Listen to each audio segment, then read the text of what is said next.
Сол себептен бауырлар, табысқа жеткен адам ол ақылын тұмшаламаған адам, осыны ұмытпаңыздар. Ақыл бәріңізде бар. Бәрімізде нан тауып жерлік, елмен дұрыс нетворкинг жасайтын және мақсатымызды айқындайтын ақылды Алла бәрімізге берген.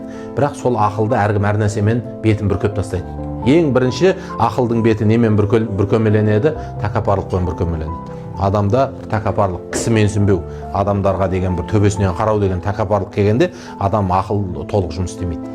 Тәкаппарлық бетін жауып қалады ақылдың. Сол кезде адам ойланамай қалады. Мысалы, мына қарапайым адамның дұғасы мен үшін маңызды шығар, бірақ мен оны менсінбеймін.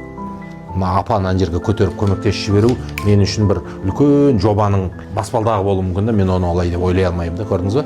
Сонда ең бірінші ақылдың көзін бітейтін нәрсе не? Тәкаппарлық. Екінші ақылдың көзін бітейтін нәрсе не? Ол жалған алдамшы ғашық болу, махаббатпен, ғашықтықпен өмір сүру. Оған музыка әсер етеді, оған орта, бағанағы жастардың баратын жерлер әсер етеді. Үшінші нәрсе не? Ол ақылдың көзін бітейтін нәрсе жаман мінез. Жаман мінез деген адамды кәдімгі ақымақ қылады. Не айтып не қойғанын білмейсің. Досқа қатты айтасың, дұшпанды жақындатасың, өзің өміріңді бардаққа кіргізген адам өзі білмей қалады. Сондықтан табысқа жететін, алдыға жылжитын, артта қалмайтын адамдардың ең бірінші сипаты ақылының көзін не бітейді, сол нәрседен сақтанып жүреді.